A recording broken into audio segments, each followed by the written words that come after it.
Jessica Hart stared at her phone screen and felt her entire world tilt. 3 text messages from her mother in the last hour, each one more pointed than the last. Jess, honey, final head count for Sarah's wedding. Are you bringing someone? The seating chart is due tomorrow. Singles table again. Your Aunt Carol asked if you're still married to your work. I need to tell her something. Jessica sat on a park bench at 6:47 p.m. on a Tuesday evening, watching the sun set behind the city skyline, and did something she'd never done in her 34 years as a successful attorney. She lied to her mother. Her thumbs moved across the screen before her brain could stop them. Actually bringing someone. His name is Ryan, graphic designer. Been dating a few months. Didn't want to say anything until I was sure. Send. The response came in 14 seconds. What? Why didn't you tell me? This is wonderful. Can't wait to meet him. What's his last name? Where's he from? How did you meet? Jessica dropped her phone on the bench. Her hands were shaking. What had she just done? She'd invented a boyfriend. A boyfriend named Ryan who didn't exist. She had 3 weeks until her sister's wedding. 3 weeks to either find someone willing to pretend to be her date or admit to her entire family that she'd lied because she couldn't face another event at the singles table. 3 weeks to prove she wasn't the tragic career woman everyone pitied. Excuse me, miss? A small voice interrupted her spiral. Jessica looked up to see 3 identical little girls standing in front of her bench. 6 years old, maybe. Blonde curly hair. Pink, purple, and blue dresses. Triplets. All 3 were staring at her with matching expressions of concern. Are you okay? The girl in pink asked. You look really worried. The girl in purple added gently. Did something bad happen? The girl in blue demanded with fierce protectiveness. Jessica tried to smile. Failed. I'm fine, sweethearts. Just having a complicated evening. What kind of complicated? The girl in pink pressed. Before Jessica could answer, the girl in blue's eyes went wide. I heard what you said. On the phone. You need someone named Ryan for a wedding, but you don't have someone named Ryan. Ella, the girl in purple gasped. We weren't supposed to listen. But I did listen, and she needs help. Ella insisted. All 3 girls suddenly turned to look behind Jessica. She twisted around to see a man standing a few feet away. Tall, dark hair, kind eyes, completely mortified expression. Girls, he said, his voice strained. Leave the nice lady alone. We're not leaving her alone. We're helping her, the girl in pink announced. Then she turned back to Jessica and asked a question that would change everything. Mister, she said with the fearless directness of a 6-year-old, can you pretend to be our daddy's date? Jessica blinked. What? The man, their father, clearly, looked like he wanted the earth to swallow him. Sophia, that's not. You said you need someone named Ryan. Sophia barreled ahead. Our daddy's name is Ryan. And he needs to go on dates, the girl in purple, Mia, added. Grandma says so. You could pretend for the wedding. Ella finished. Then you wouldn't be lying. The man, Ryan, apparently, ran both hands through his hair. I'm so sorry. They mean well, but they don't understand how any of this works. Jessica stared at 3 determined little faces, at their embarrassed father, at the most insane solution to a problem that could possibly exist. Your name is really Ryan, she heard herself ask. Unfortunately, he admitted. And you really just told your mother you have a boyfriend named Ryan who doesn't exist? Unfortunately, Jessica echoed. So you could pretend. All 3 girls chorused. Jessica and Ryan looked at each other. 2 complete strangers. 1 impossible situation. And 3 little matchmakers who were absolutely certain they'd found the perfect solution.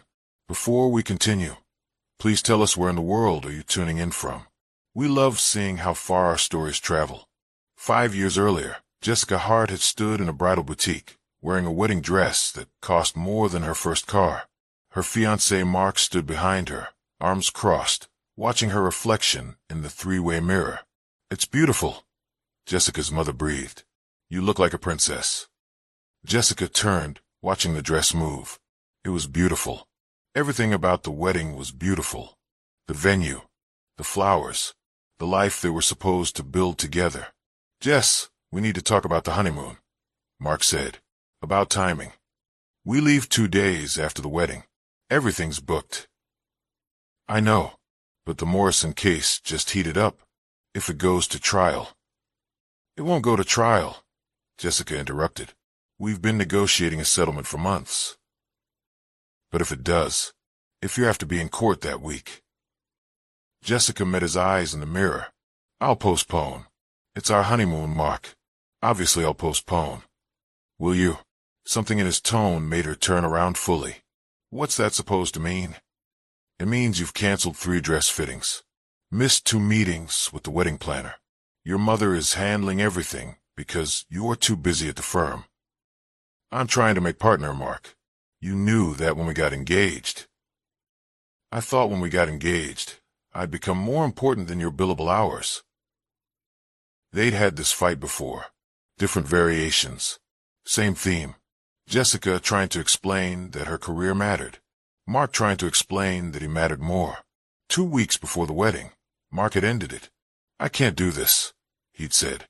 "I can't marry someone who's more committed to her job than to me. You'll always choose work, Jess. Always. And I can't spend my life coming second." He'd left, called off the wedding, moved out of their apartment, left Jessica with a canceled wedding, a broken heart, and the absolute certainty that she was exactly what Mark had accused her of being. Too ambitious, too career-focused, too much. For 5 years, Jessica had proved him right. She'd thrown herself into work, made partner at 32, built a reputation as one of the best litigators in the city, and she'd been completely, utterly alone. Her family didn't understand. "You're 34, Jessica. Don't you want a family? Children? A life outside that office?" Her mother worried. "I just want you to be happy, sweetheart. You seem so lonely."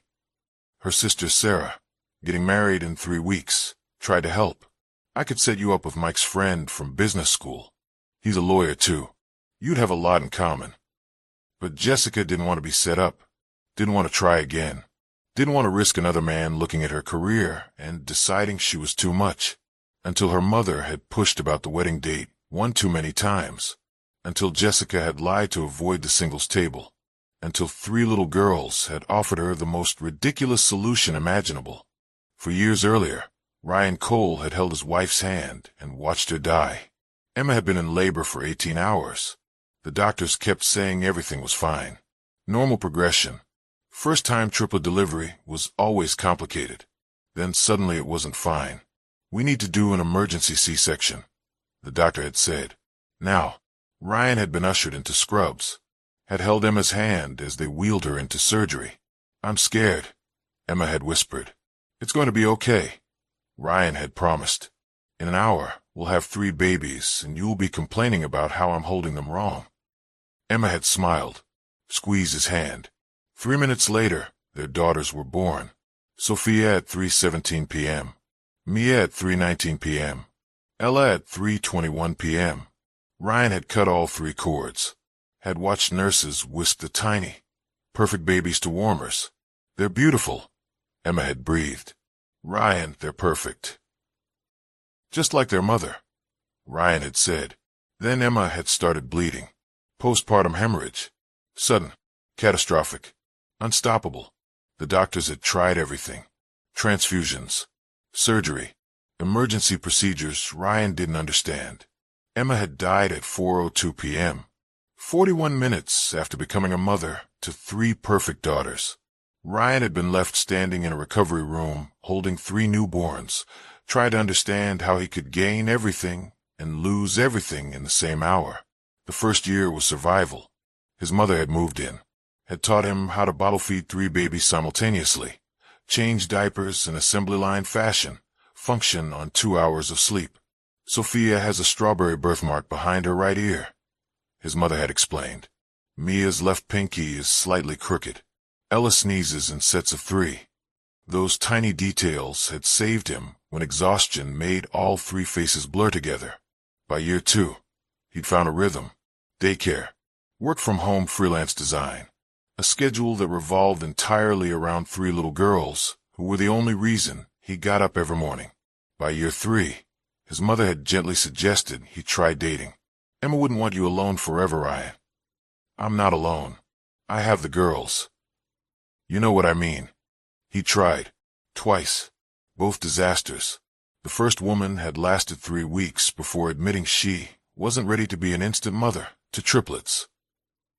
The second had made it 2 months before saying, "You're still in love with your dead wife.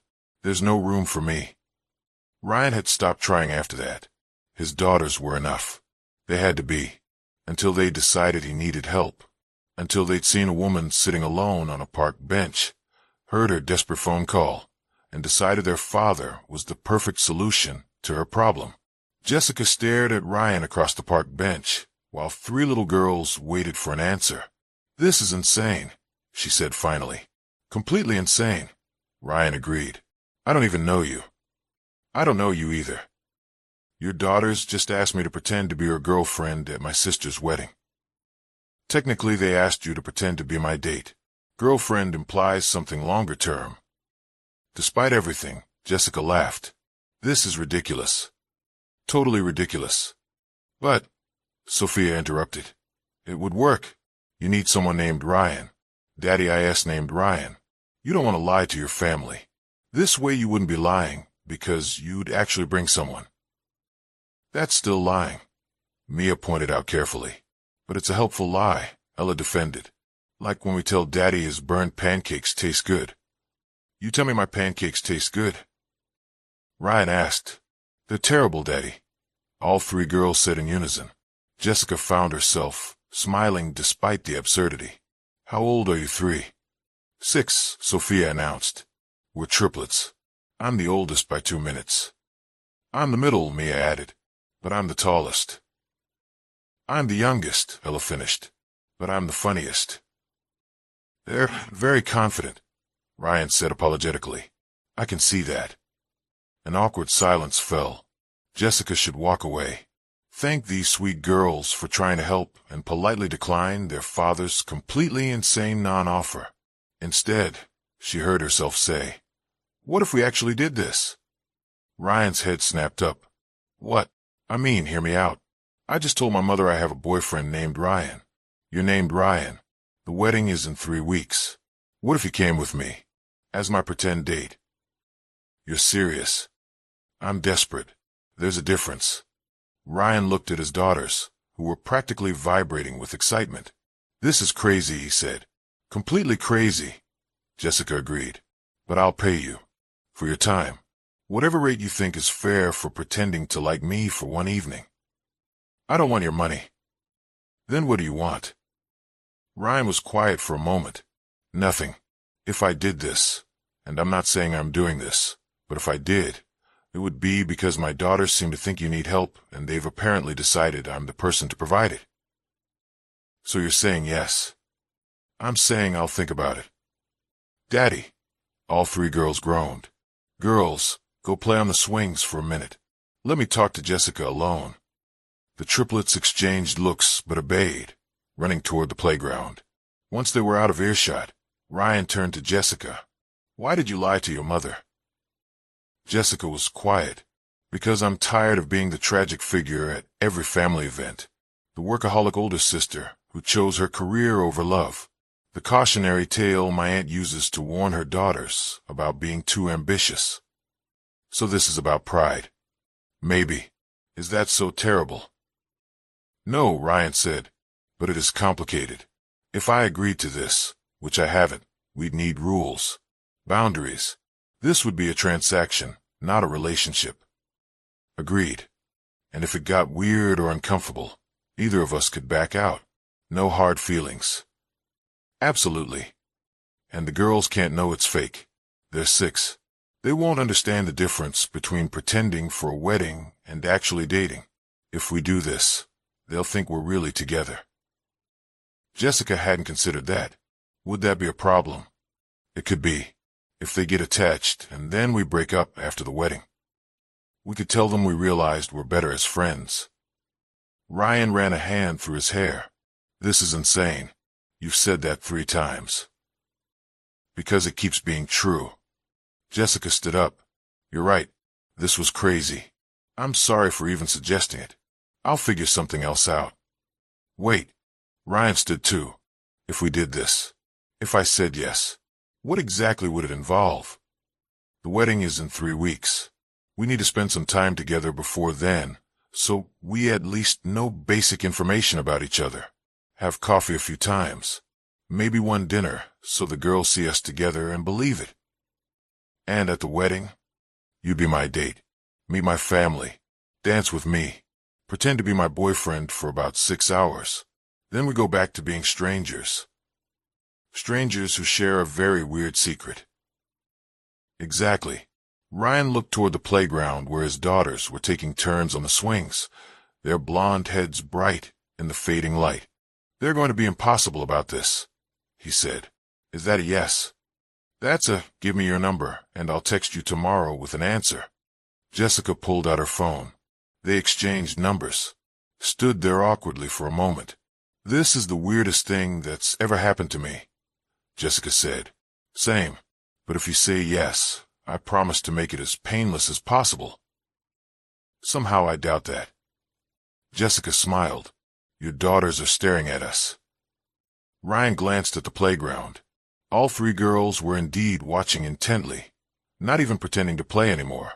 They're going to have so many questions on the way home. Good luck with that. If I survive the interrogation, I'll text you. Jessica walked to her car, feeling like she'd stepped into some alternate reality. 3 hours ago, her biggest problem was a fictional boyfriend. Now she potentially solved that problem by recruiting a complete stranger and his triplet daughters into an elaborate deception. This was either the best idea she'd ever had or the worst. She had a feeling she'd find out which very soon. Ryan's phone buzzed at 9:47 p.m. Jessica, did you survive the interrogation? Ryan smiled despite himself. The girls had indeed bombarded him with questions the entire drive home. Was he going to marry the pretty lady? Would she be their new mommy? Could they be flower girls? He'd explained carefully that Jessica was just a friend who needed help, that they'd go to a wedding together. That was just one day. The girls had exchanged knowing looks that terrified him. Ryan barely. They're convinced we're getting married. Jessica, that's sweet. Ryan, it's concerning. I meant what I said about them getting attached. Jessica, I understand. If this is too complicated, I completely understand backing out. Ryan looked at the text. He should back out. This was insane. Pretending to date a stranger to help her avoid family judgment at a wedding. It was the plot of a bad romantic comedy. But then he remembered how Jessica had looked sitting on that bench. Lost. Desperate. Trying so hard to hold it together. His daughters had seen someone who needed help.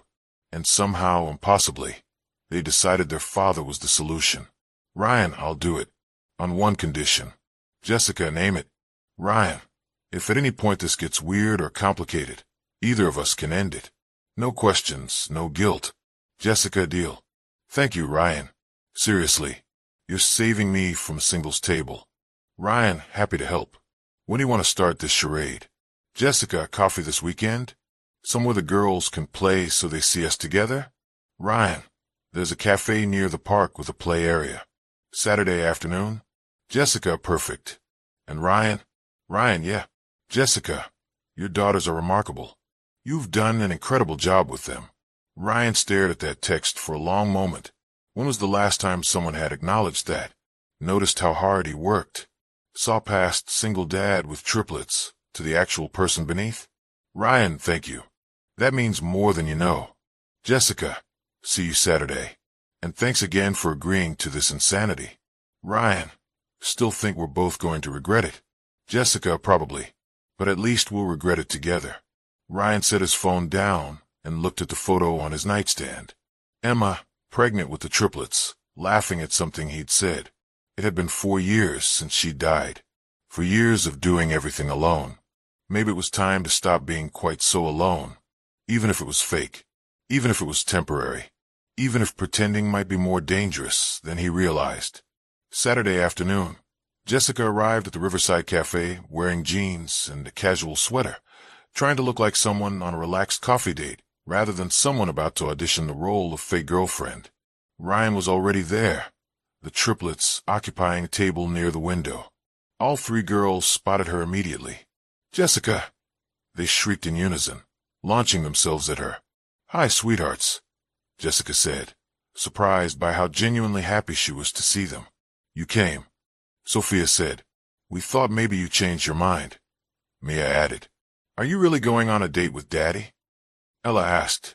"It's not exactly a date," Ryan said quickly. "Jessica and I are just getting to know each other."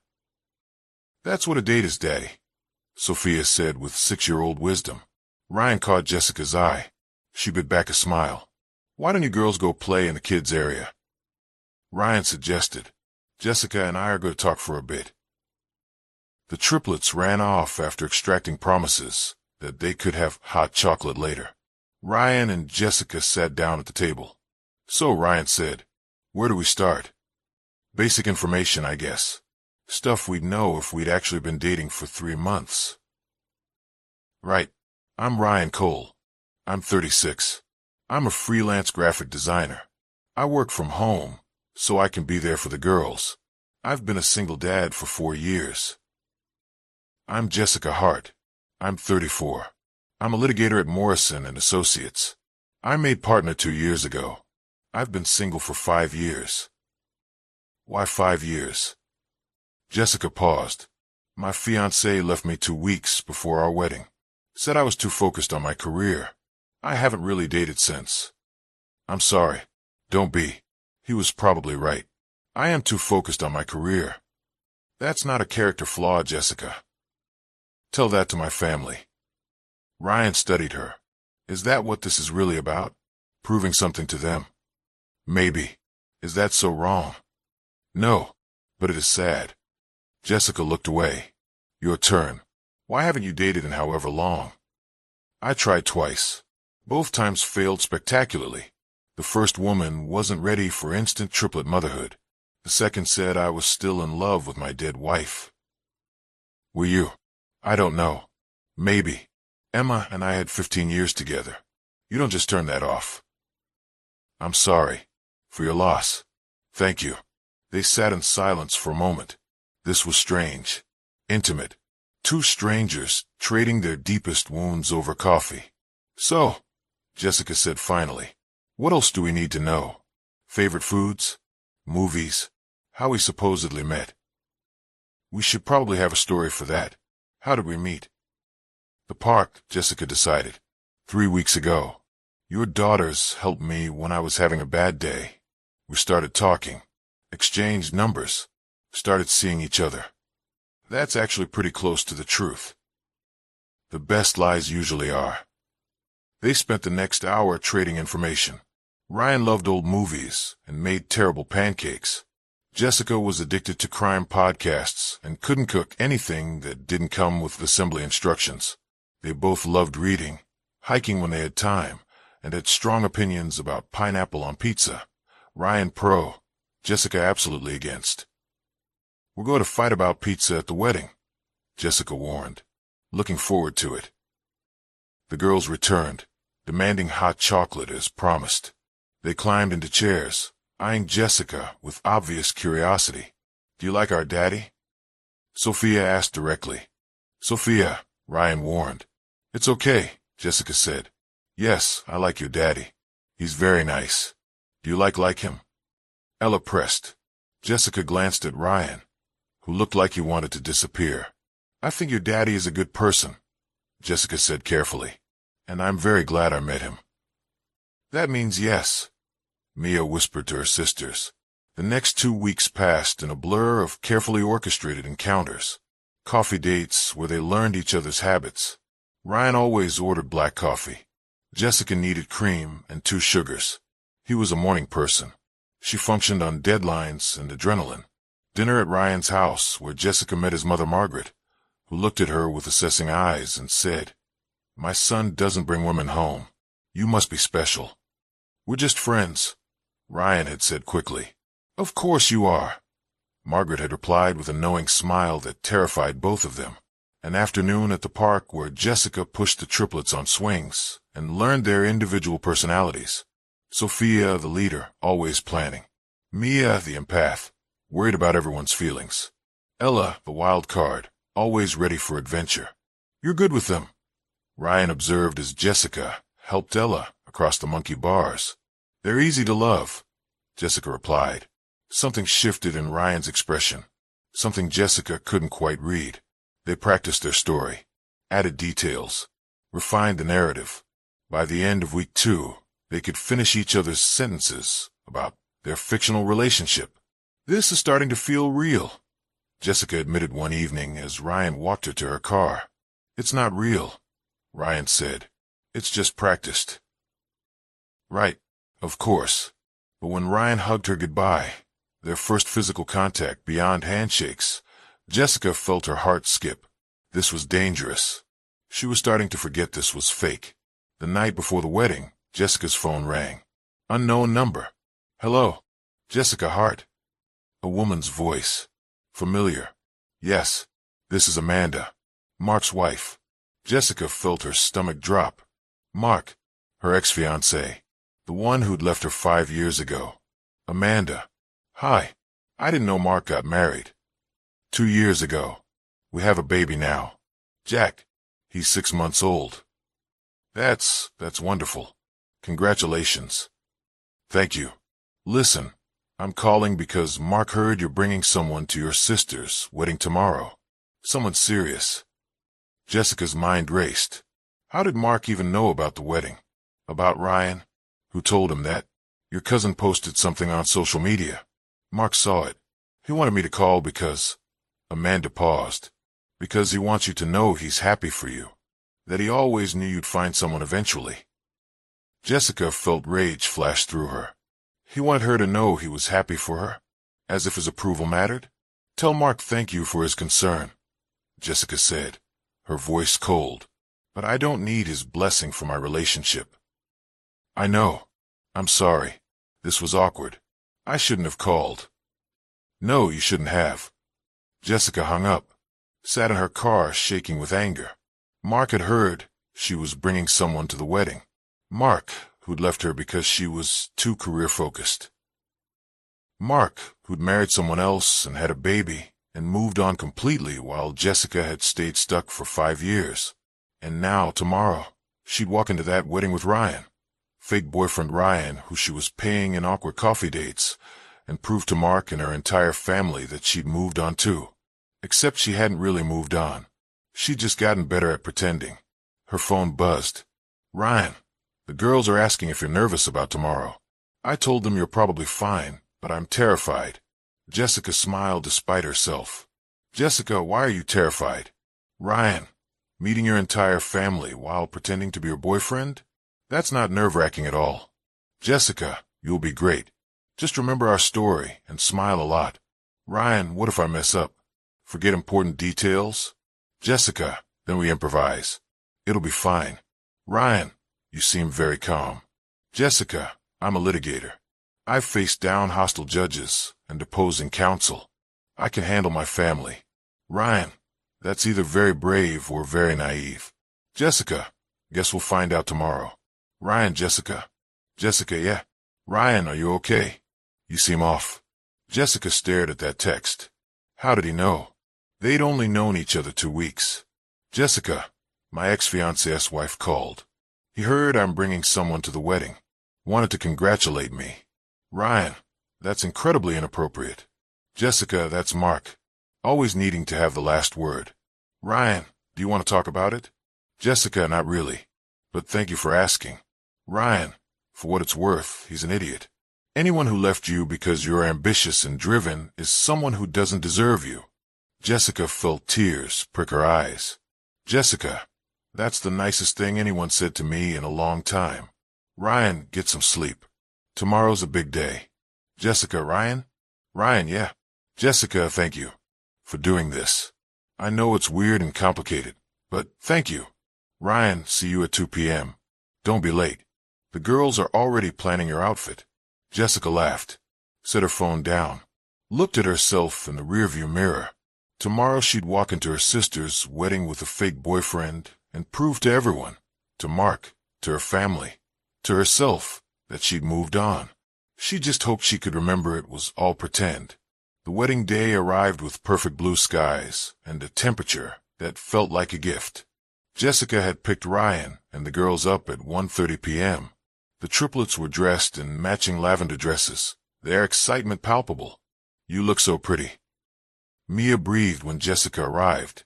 Jessica wore a red dress, elegant, sophisticated, safe. Her hair was down, makeup carefully applied. "You look beautiful," Ryan said quietly. "You clean up pretty well yourself." Ryan wore a navy suit that fit him perfectly. He looked handsome, confident, nothing like a man about to pretend to be someone's boyfriend at a family wedding. The ceremony was beautiful. Jessica's sister, Sarah, looked radiant. The vows were heartfelt. Jessica managed not to cry, though Mia did, which made everyone smile. Then came the reception. "Ready?"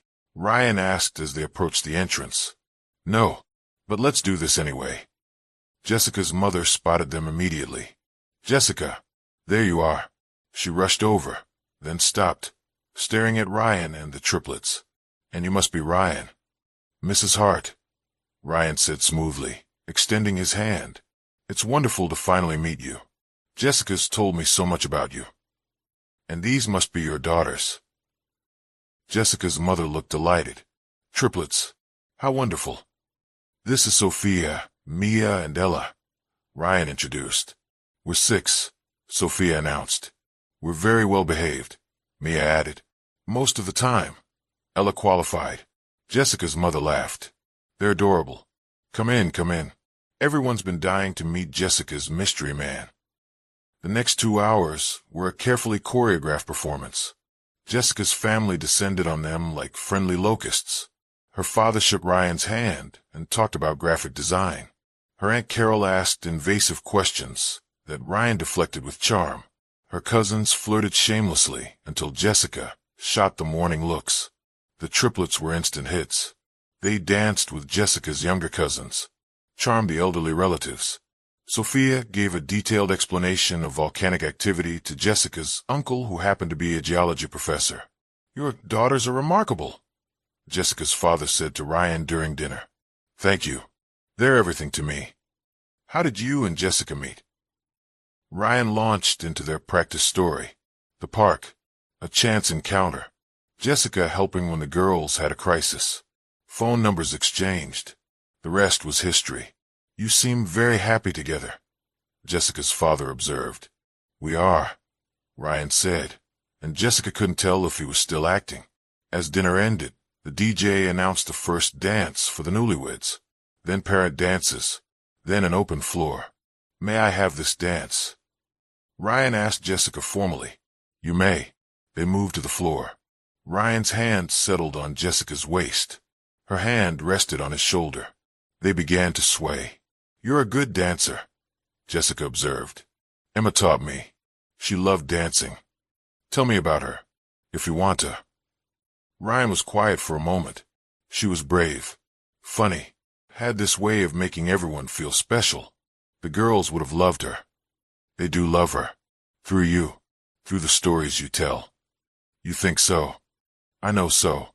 They danced in silence. Jessica became aware of how close they were. How Ryan's hand felt warm against her waist. How his cologne was subtle but perfect. How this didn't feel like pretending anymore. "Jessica," Ryan said quietly. "Yeah, I think I'm in trouble." "What kind of trouble?" "The kind where I'm starting to forget this is fake." Jessica's breath caught.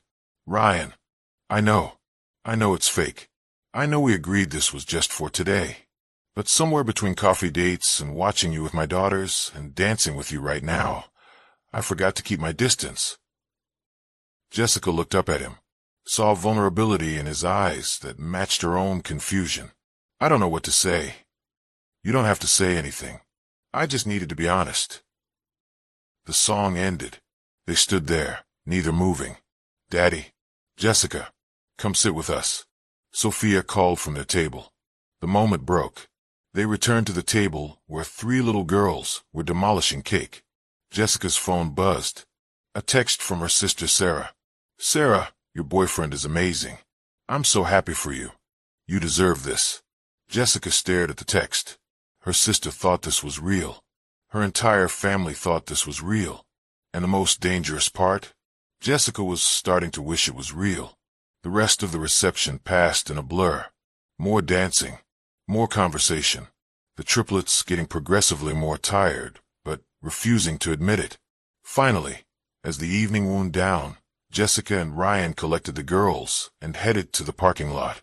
That was exhausting, Jessica admitted, but successful. Your family loved us. They did, didn't they? They reached Jessica's car. The girls piled into the back seat, already half asleep. Well, Ryan said awkwardly, we did it. Mission accomplished. Mission accomplished, Jessica echoed.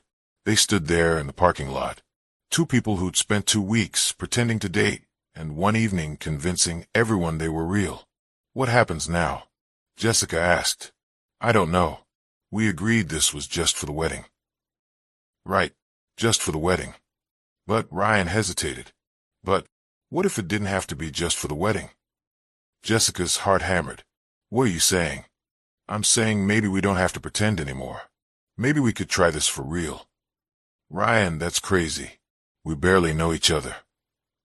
We know enough. I know you're brilliant and driven and kind to my daughters. I know you make me laugh. I know when I'm with you. I don't feel quite so alone anymore.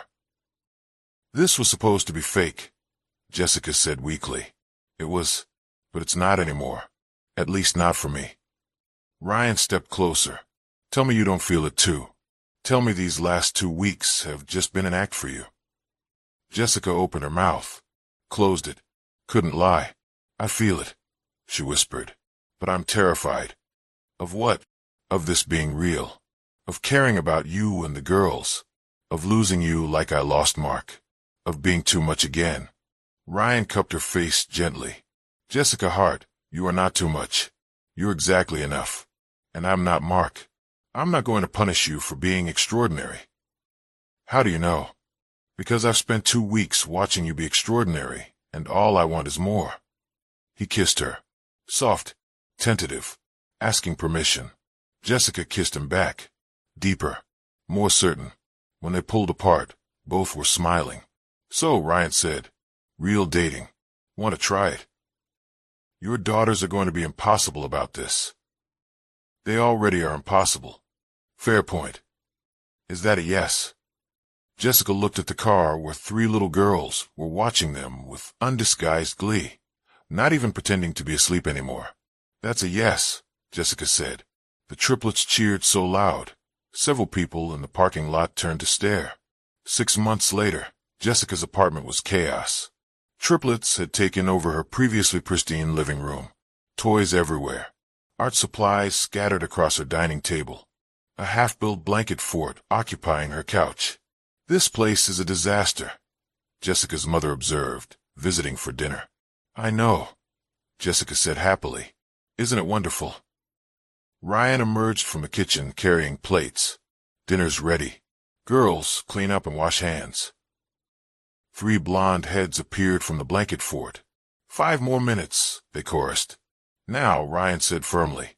They obeyed, grumbling dramatically. Jessica's mother watched this exchange with obvious amusement.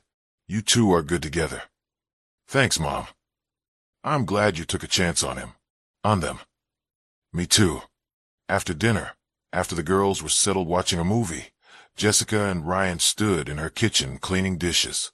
Your mother really likes me now, Ryan observed. She always liked you. She just wasn't sure I'd let myself be happy.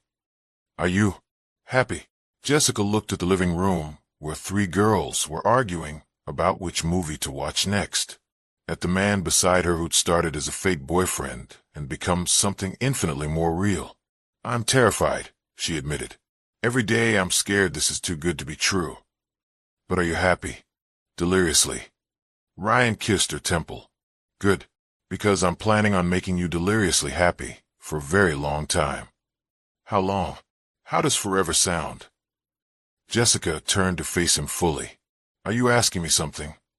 Ryan's smile was nervous but determined. He pulled a small box from his pocket. Jessica Hart, 6 months ago my daughters asked you the most ridiculous question imaginable. They asked if you'd pretend to be my date, and you said yes to the craziest idea either of us had ever heard. I remember. Now I'm asking you something even crazier. Will you stop pretending and be my real, permanent, forever date? He opened the box. Inside was a simple, perfect ring. Jessica's hands flew to her mouth.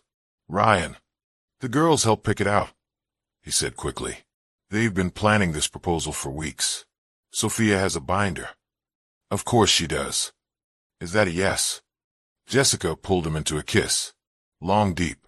Certain. Yes, she said against his lips. Absolutely yes.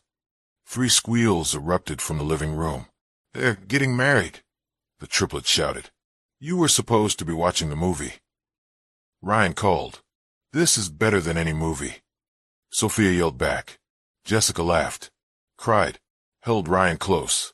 6 months ago, she lied to her mother about having a boyfriend to avoid judgment at a family wedding. 3 little girls had offered an impossible solution, and somehow, impossibly, pretending had become the most real thing in her life. 2 years after 3 triplets had asked a stranger if she'd pretend to be their daddy's date, Jessica stood in her childhood church, wearing a wedding dress and actual happiness. Ryan waited at the altar. Sophia, Mia, and Ella stood beside him as junior bridesmaids, practically vibrating with excitement. Jessica's sister, Sarah, walked her down the aisle. Ready? She whispered. So ready. As Jessica reached Ryan, he took her hands, his eyes bright. No pretending this time, he whispered. No pretending. Jessica agreed. They married surrounded by family and friends who'd watched them fall in love, who'd seen fake dating become real partnership, who'd witnessed 3 little girls change 2 lives with one simple question. During the reception, Sophia gave a speech. When we were 6, she said seriously, reading from prepared notes, we saw a sad lady on a bench. We asked her if she'd pretend to be our daddy's date. She said yes. That was the smartest thing any of us ever did. Everyone laughed. Jessica, Sophia continued, you're the best pretend mommy who became a real mommy that anyone could ask for. We love you. Jessica was crying. Ryan was crying. Half the reception was crying. Later, as they danced their first dance as husband and wife, Jessica whispered, I can't believe this is real. Believe it, Ryan said. You're stuck with us now. Good, Jessica replied. I wouldn't want to be anywhere else. 3 little girls watched from the edge of the dance floor, holding hands, knowing they changed everything with one brave question to a stranger. Sometimes the most beautiful love stories start with the strangest proposals. Sometimes pretending is the first step towards something real. And sometimes 3 6-year-old matchmakers know exactly what they're doing. If this story touched your heart the way it touched mine, please don't let it end here. Let it remind you kindness still matters, compassion still changes lives, and hope is never wasted. Subscribe and be part of our Heart Echo Stories family, where every voice finds its reflection and every story reminds us that light always finds its way back. And if this moment moved you, share it, because sometimes sharing hope is the kindest thing we can do.